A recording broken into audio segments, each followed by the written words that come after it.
Hi, I'm Zoe, the aforementioned Zoe Hillenmeyer. I wasn't really sure where to stand there, but is audio okay? Everybody here? It's a little weird for me. Everybody's happy. I'm just going to hold it. It'll be like a laser pointer. Okay. Hello.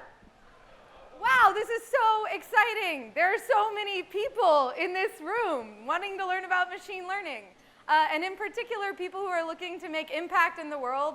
And that, for me, is just a really exciting, thrilling opportunity. So I hope I make good use of your time here. I work within our business development team on some of our application services that really look at how to democratize the access of artificial intelligence and machine learning for the everyday developer. I've been working in machine learning for the last 7 or 8 years, and the sort of large portion of my time, energy, effort has gone into services that make it more and more accessible for people to develop machine learning applications. And so it's just like so exciting to have so many people excited to learn about what we've done in that space. What I'm really excited to talk to you about today, and what we'll spend most of the time talking about, is some of the recent innovations that have made it possible to create custom machine learning models in 5 clicks. Which is a crazy, amazing, stepwise change in accessibility for machine learning. But before I get there, I just want to kind of lay the groundwork for what we have within the machine learning portfolio today at AWS, and sort of how we got to some of the things that we most recently built. So to start with our mission, and I hope that this really resonates with those of you in the room, the mission of our team, and this is across our product managers, our data scientists, our product leadership, our marketing team, our business development folks, everybody that works within the machine learning business at AWS, our mission that we all kind of rally around is how do we put machine learning into the hands of every developer? And increasingly we're also asking questions about how do we, to do that right, what are the other stakeholders that really need to come along for the ride, right? What does the work look like for your designers? What does the work look like for your business managers as you continue to evolve how to apply machine learning to solve some of the world's most difficult challenges? This is a really, underlying this mission comes down to impact. One of the things that's just true about machine learning, that's kind of what hooked me back when I was transitioning out of being a sculptor and into being a technologist, very normal journey, was that you could actually use technology to solve some of the most difficult, sticky, impossible-seeming problems by using machine learning, and really help technology better reflect humanity. And so the closer we get this technology to the developers at the edge of building things, and to the designers, and to the business owners, and to customers, and to organizations and thought leaders, the more problems we can solve, the more of those sticky, difficult problems we can unwind together. The more creative the people that live in those worlds can be with the tools and the technologies underlying it. So we started this journey at the very foundation. And the foundation matters here. I won't spend a lot of time on it, but if you're familiar at all with AWS, you're pretty familiar with our best-in-class infrastructure and really leading edge technology at the infrastructure layer. But what's really exciting about what we've built from a machine learning perspective about this infrastructure is the ability to support a wide array of machine learning frameworks and interfaces that help technologists across really any field of data science leverage their own expertise on optimized infrastructure. Now that all sounds very like highfalutin or very techy. To put that into kind of like real world terms, some of the major changes that we've made at the infrastructure layer have decreased the time to experiment.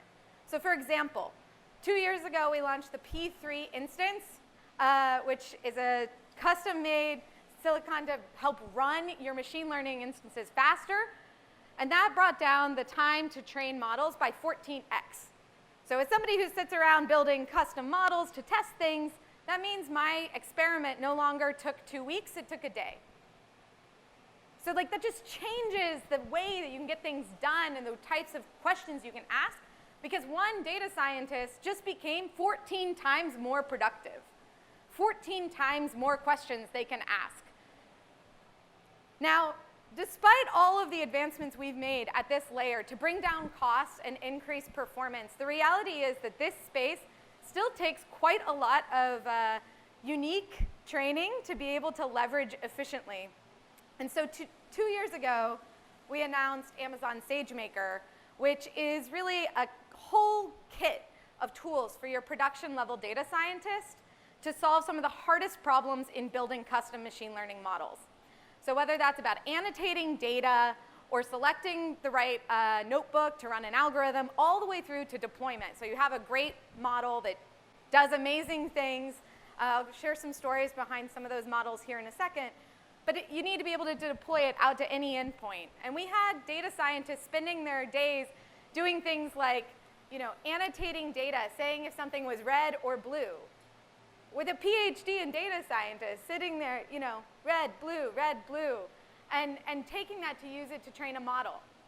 By helping abstract away some of those big challenges, we've been able to see customers move much more quickly through the process of building these custom models.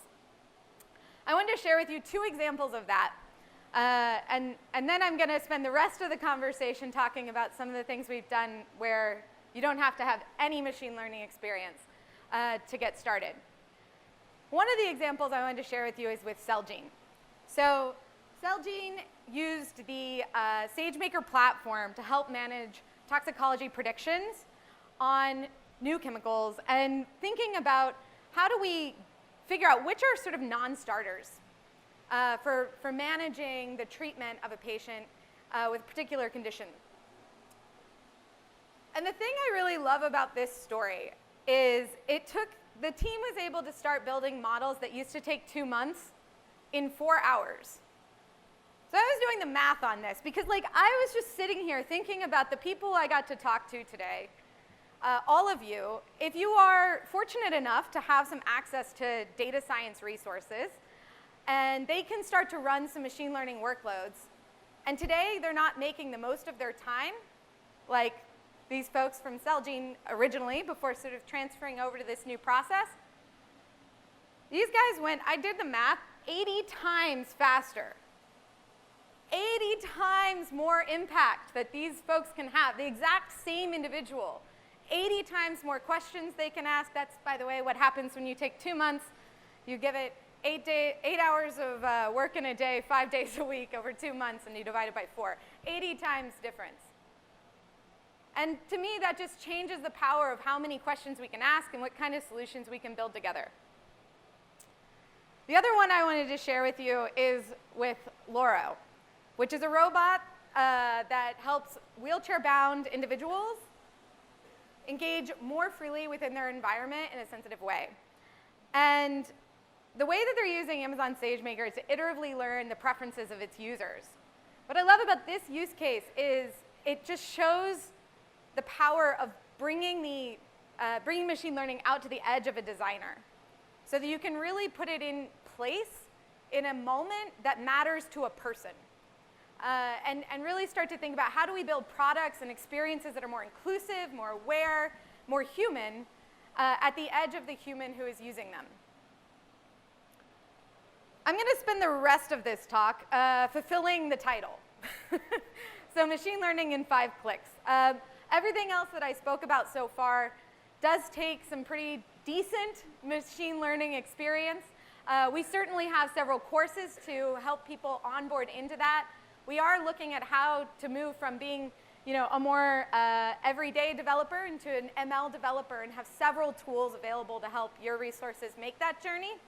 But for those of you who are looking to say, how do I create a machine learning enabled experience out of the box with no machine learning experience, we have a whole suite of tools designed to suit that. Now, these sort of fall into 2 realms. We have a whole chunk of services here that are dedicated to language and vision that help customers leverage the insights of pre-built models. So this is really where we've done all the work, gone out and collect all the data, and built a global model, and all you're doing is calling an API to get the transformation of your input through a machine learning model and get the output. So whether that's going from speech to text, you're transcribing this chat so that later you can read it, or whether that's about translating from one language to another, or extracting accurate metadata from images.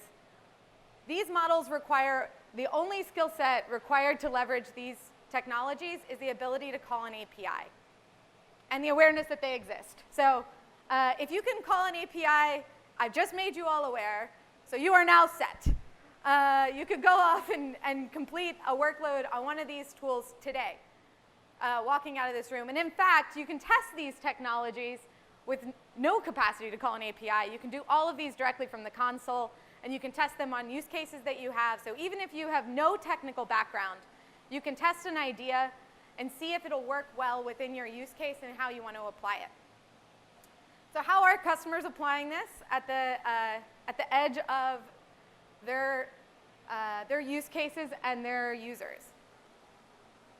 My favorite domain of use cases for these services is really in how we make content, information more accessible across many more forms and modes than we have today. When I think about the limiting factor of wisdom and how many times we all replicate efforts across our own experiences, one of the things that sticks out to me about that is that we all learn and absorb content in really different ways.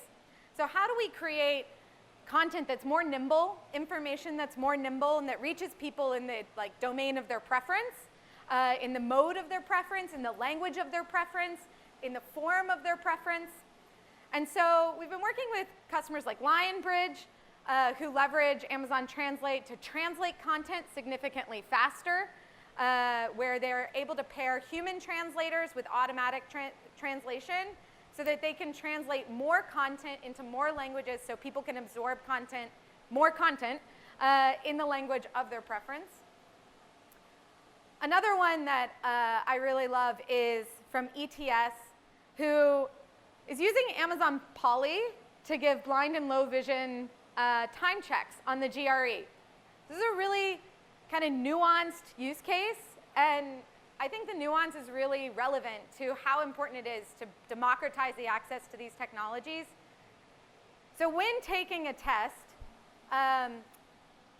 if you have good vision, you can see how much time is left in the test.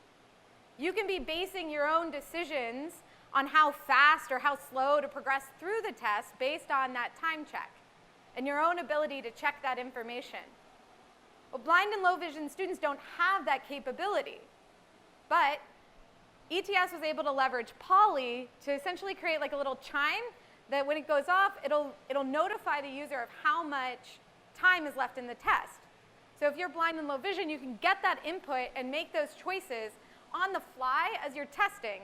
And the way that that starts to make decision making and the process of test taking more equitable and fair, it's one small step, but it is an important step. And I think it shows the power of these small design choices that we can make in everyday life, leveraging technologies like Polly, which take text and turn it into speech, and bring those to life for anybody in the world. The other one I really like that's sort of in the same vein is some work being done by NASA using Amazon Lex, which is sort of like it's our chatbot engine, similar that what you might experience with Alexa, but you can custom build it to do what you want it to do. They use Lex to power the voice interface for their Rove E educational robot. And what this does is it not only lets them kind of control the robot in front of classes of students and future astronauts, as this says, but also actually lets the educational environment come to life. So those kids are actually interacting with the robot and asking questions about, building robots and going to Mars.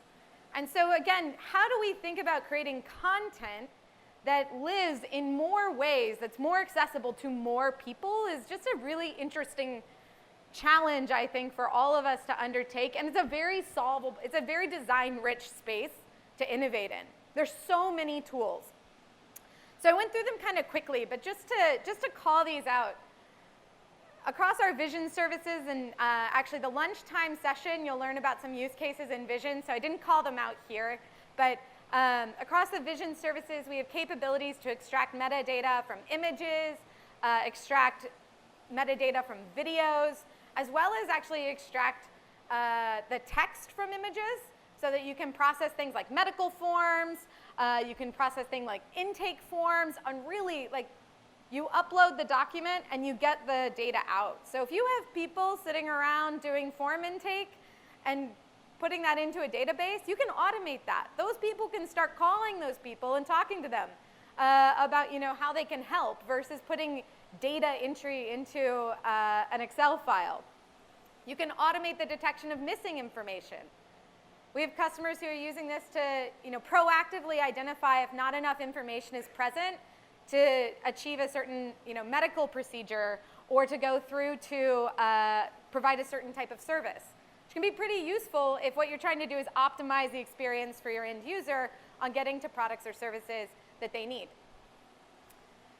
Across the language services, we have these broken up across speech and language, speech being text-to-speech and speech-to-text services, so creating some of those capabilities where you can now take audio and put it into text. You can take text and put it into audio.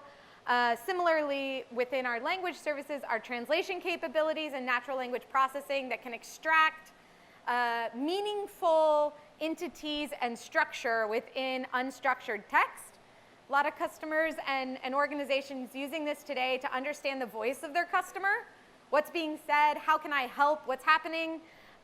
One of my personal favorite use cases for that has been this sort of voice of the customer use case. Voice of the world is sort of how I think about it. Because a lot of times today when we talk about voice of the customer, or voice of a user, or voice of a population, we're actually sending out structured surveys. Like we have created the voice, and then we're basically asking people to raise their hands against our questions, rather than mining out of their actual voices what's being said. And so sort of changing that script to say, tell us what you think, tell us what you need, versus we think you might need one of these 5 things. Tell us which one of these 5 you need. What if you missed something? What if there was a 6th thing that everybody needed and you didn't have the wisdom to ask? Well, now you have the ability to mine that data in a really efficient way so that you can get to those kinds of insights and apply them into how you think about solving problems for your users. We also have Lex, as I mentioned, that's that natural language understanding capacity, being able to create these chatbots. The last 2, which is where I'm going to spend the rest of the time, these are my 2 favorite services I've ever launched. You're not supposed to have favorites, but I do.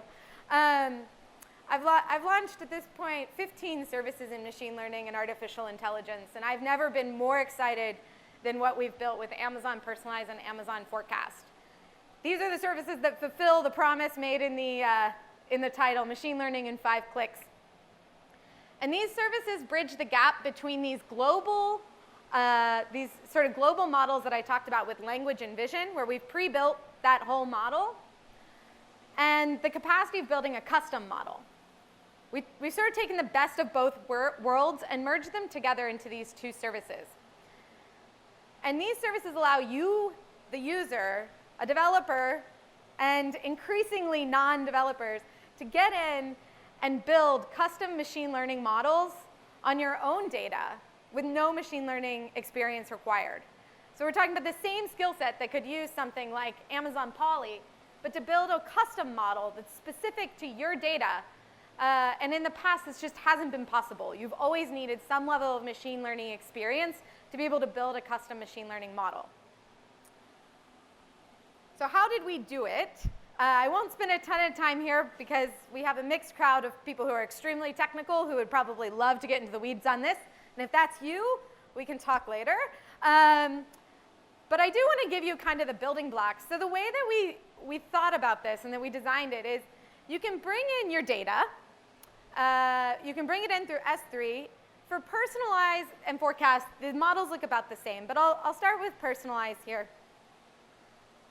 You load in your data, and this can just be data about how people and items interact. That's the base of what you need. You actually need no other data to build a productive machine learning model. Bring in that data. You can complement it with other types of information, things like related data about the things that the items include. So an item could be anything from a product to a service to a piece of information to a video. It could be an offer. It could be a push notification about an opportunity to volunteer. It could be anything that you have as a item that somebody could interact with can be an item. And then your users can also be any profile of user, whether that's a donor or a volunteer or an individual with whom you're trying to provide a service. So any information you have about how those two things interact informs this model. When you bring it in through the service actually does an enormous amount of work on your behalf.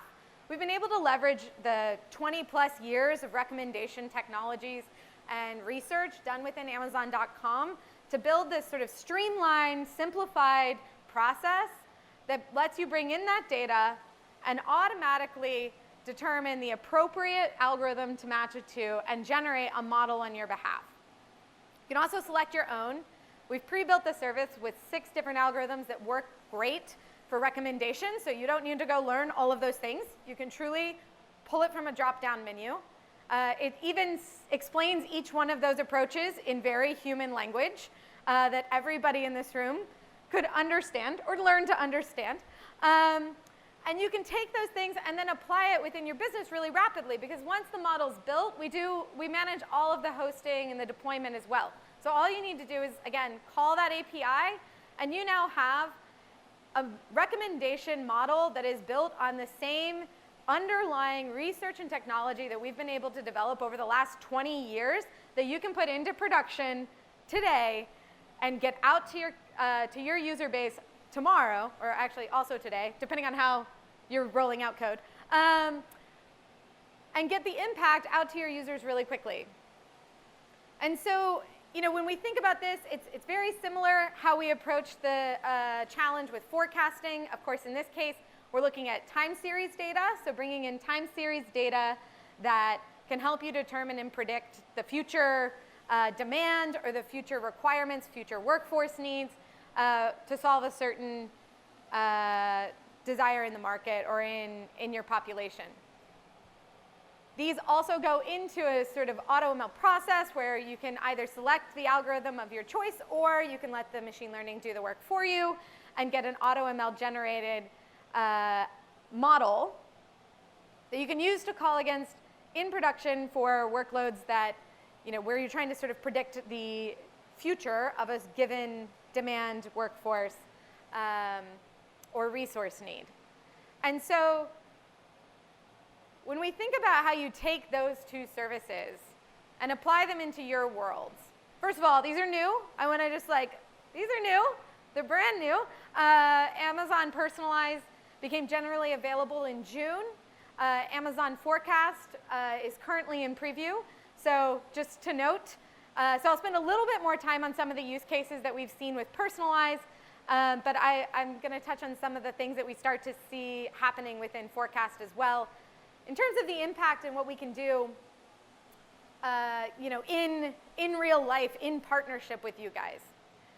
So when I was talking with the team about, how nonprofit organizations could build with these tools, one thing that I want to just call out and say in front of everybody here is this is a great equalizer. The world of ML is learned by doing.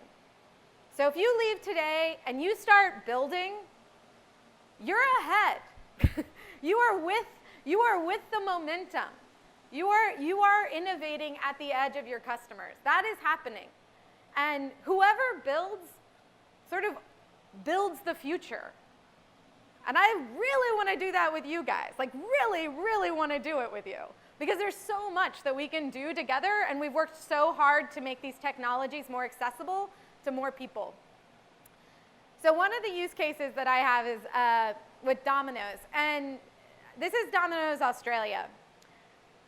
And the use case that they had was that they wanted to get better at reaching their customers in relevant time and with relevant messages. And they actually weren't sure which one mattered more.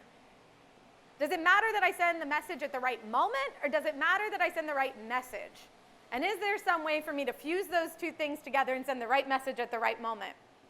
And so way back when the service was still in beta, this is like last year around this time, they had a team, they had 3 weeks, they had one developer, and they were able to put together a series of 5 different tests against time and relevance of message to personalize the way that they communicate with their customers.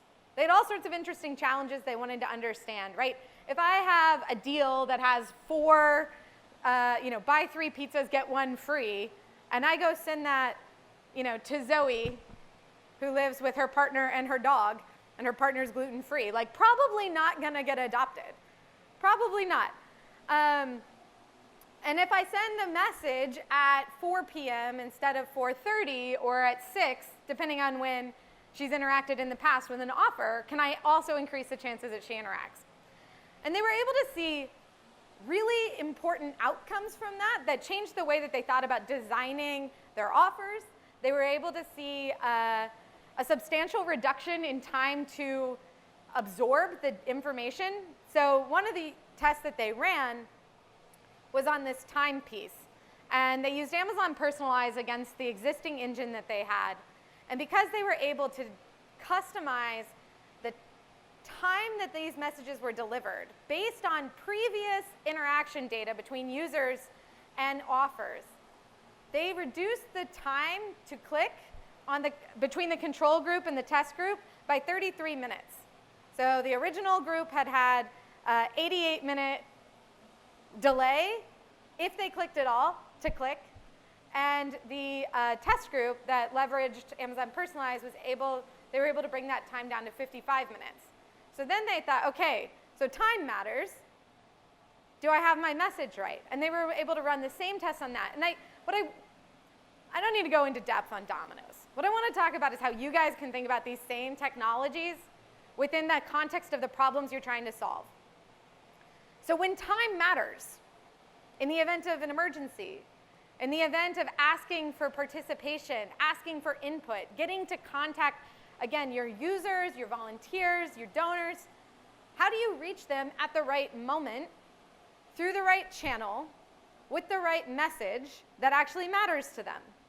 That's a very difficult task if you're trying to do it manually. And you may have been able to do it manually maybe when you were a smaller organization, but if you're growing or you're already a very large organization, you already know the challenges of doing this well. One, you have to have the right messages in your bucket to start with. That's about knowing your audience, knowing your people. But then delivering each of those messages in a demographic of one type of contact that feels really personal. That isn't a problem you can solve without machine learning. It just isn't. The level of intelligence you need to have about how people interact with information is so specific to every individual because we're all different special snowflakes.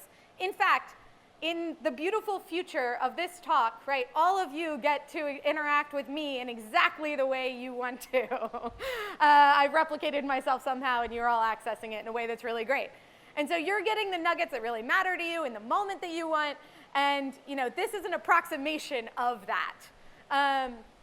You can imagine the same thing is true when you send out an email to your entire email base. I guarantee you this is true if you send this email to me. I hate all email, all of it.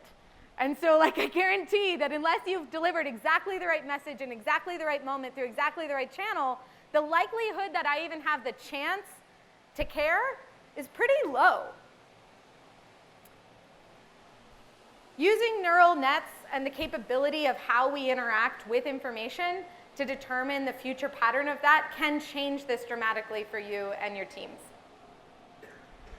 The other use case, whoa, did I just get a lot louder? Yeah, I thought so, okay.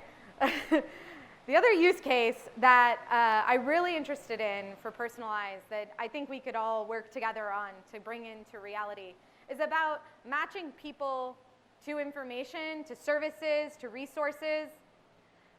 And I have all sorts of use cases here. You know, I think one of the dangers of working in this space is sometimes folks have asked me, you know, what's the best use case for machine learning?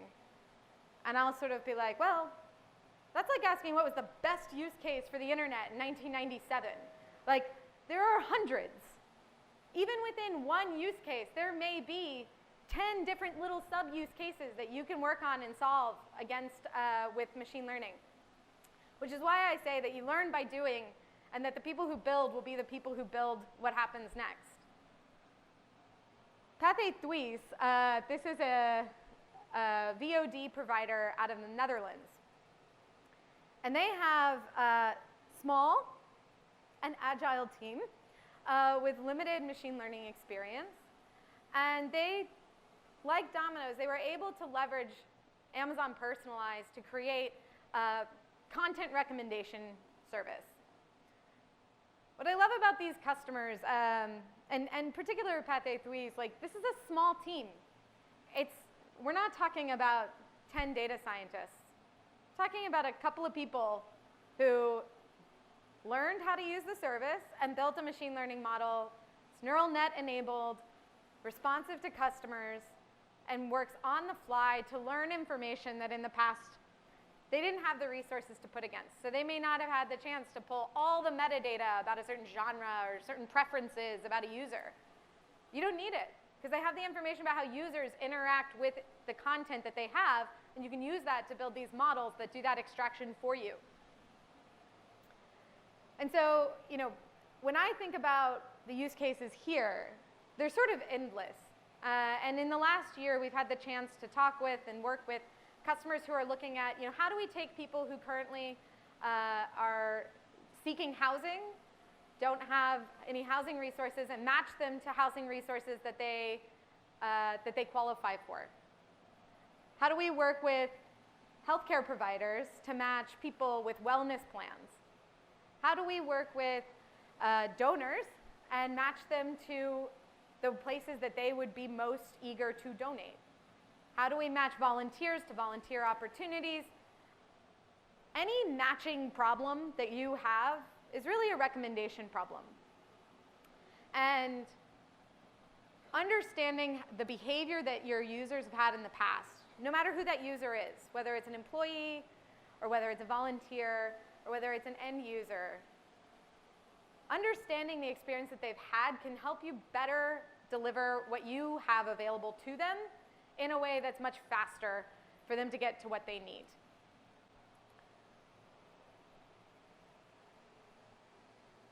Looking on the forecast side, as I mentioned, forecast is still in preview. We're learning a lot about how people want to predict the future and how many places people want to predict the future. For me, this comes down to how do we think about optimizing the resources we have against what people need. A very quick use case that CJ Logistics, which is a Korean travel and logistics and supply chain operations firm, had was that they wanted to work to reduce the amount of waste that they had in the system of delivering stuff. Today, 40% of truckloads go empty in the world. And way back when, before I ever got involved in machine learning, I did a fair amount of research on where a lot of our emissions come from, and trucks are not are not a small part of that. They're pretty substantial generators of emissions, and when you have 40% of those trucks rolling empty, not actually delivering any real value, the kind of accumulated impact of that from time, energy, resources is pretty substantial. So bringing that down one by one, customer by customer, organization by organization, can have a pretty substantial impact across the resources that we have available globally. And when I start to think about what we can do with Amazon Forecast, I'm really excited about the art of the possible here. If you can understand demand, and that is demand for healthcare resources, demand for blood supply, demand for housing, demand for transportation, demand for food, demand for water. If you can understand demand, and you know how to accurately understand what is actually needed, and we could reduce waste across every one of those channels, and reduce surplus, the amount of excess that we would have, excess time, energy, money, resources, capital that we would have to expend into solving problems is substantial. And the impact for getting that right for a for-profit company can be something like 15% of net profit, which in my opinion is like 15% that could go towards donations, foundations. I mean, there's some really powerful things you can do when you start to say, what can we do if we reduce the waste in the system? And that's the world that I'm really excited about.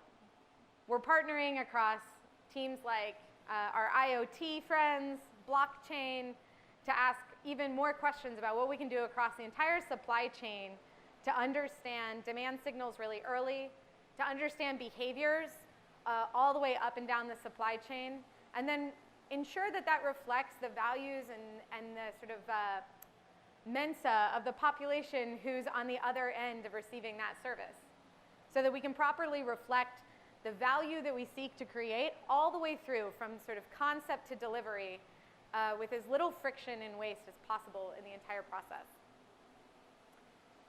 With that, I will conclude by saying, first of all, thank you. Thank you for coming and joining me for 45 minutes of your time. We are really excited that so many of you are in this room. Larkin, who helped host this, said to me she was so excited to see so many creators and problem solvers in a space where they can get exposed to some of the ways that we can work together. We have seen with our own eyes the power of using machine learning to solve some of these really sticky, hard problems. We are so far from done. It is definitely day one in the world of machine learning. We know that the problems that we can solve are a very wide ocean that we can sail together. That was one I just made up here on the spot. We can do that, though, together. And you guys know where to go. We know how to build the oars in the boat. I'm really taking this analogy for the rest of the way. But you guys know where to go. You know where to take these technologies and how to deliver them. I can't express how much humility I have for the work that you're doing and how deeply we want to understand how to continuously improve, create, deliver, and innovate on the machine learning technologies to take those ideas and that inspiration and bring it into life for the problems that you guys are trying to solve and make your impact 80 times what it is today or more. So thank you so much for coming, and I hope you guys have a great rest of your day.